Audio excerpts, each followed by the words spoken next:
a few thoughts about privacy, human rights, and technology. An interesting thing happened a little more than a week ago when the Los Angeles Kings won the Stanley Cup.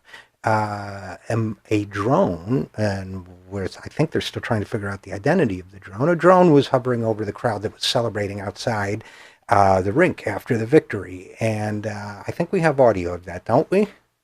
They're trying to hit the drone out of the sky. So the people were saying they're trying to hit the drone out of the sky, and the video, it's on YouTube, the video shows people throwing things at it. Let's listen to a little more. We got the drone! We got the drone! We got the drone! We got the drone. We got the drone. We got the drone. So basically summarizing what happened, there's one point where people are saying they're throwing all sorts of things at this drone that's hovering maybe 30 feet above them. And someone says, throw a shoe at it, throw a shoe at it. These are hockey fans, right? They're partying, they're celebrating. Somebody throws a shoe and misses. Then somebody throws a T-shirt. And how they didn't even ball it up. I don't know how the T-shirt got that high, but it did. And it went into the propellers of the drone, and the drone crashed. And then next thing you know, they're standing around it. And that's what the second video shows. We got the drone. We got the drone. We got the drone. Now, these are not civil liberties activists. These are not Rand Paul libertarians or freedom fighting lefties like the people who listen to the Zero Hour. These are just people coming out of a hockey game killing a drone.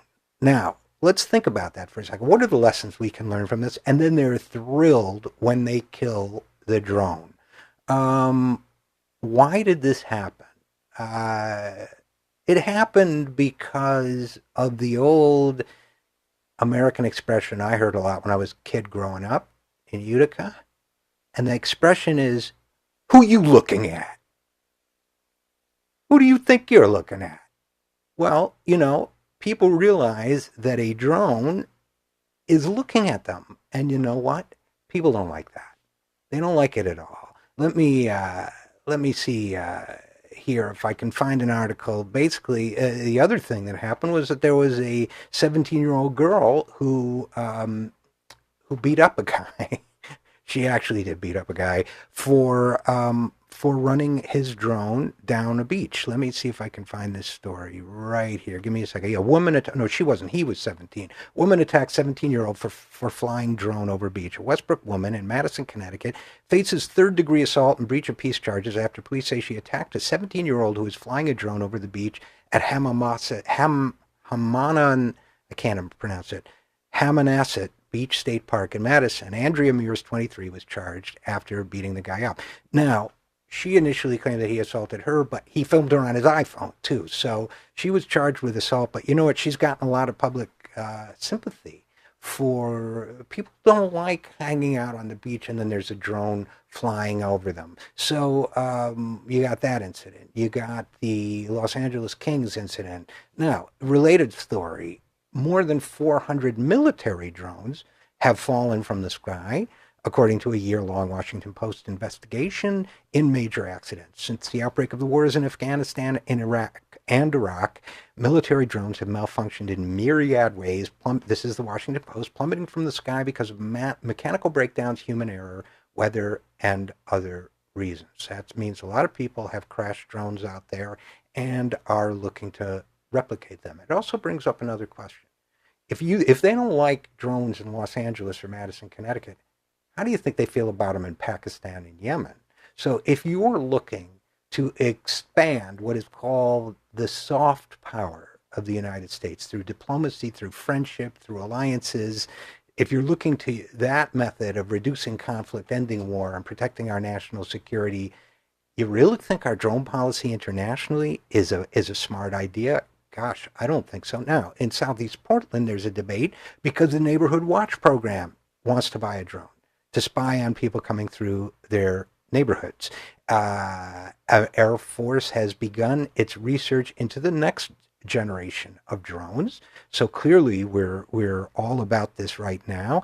And there is a new form of riot control drone that can actually pepper spray people. So it can not only spy on them, but it can prevent them from gathering, conceivably even peacefully. So what do you think about that? Now, but all is not lost. Kickstarter project plans to patrol the skies with anti-drone technology. So these people are trying to raise money in on Kickstarter to crowdfund a personal drone detection system. It consists of 3 boxes that together form a mesh grid network or detection grid that would warn users about domestic drones with sensors that through Wi-Fi would trigger an alarm or send messages to your phone. So at least you know when you're being spied on by drones.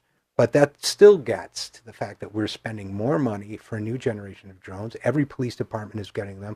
They're expanding into the riot control and crowd control, human control business. And by the way, Amazon, which bragged that it was going to use drones to deliver its products, is now hiring lobbyists to make sure it's able to do that.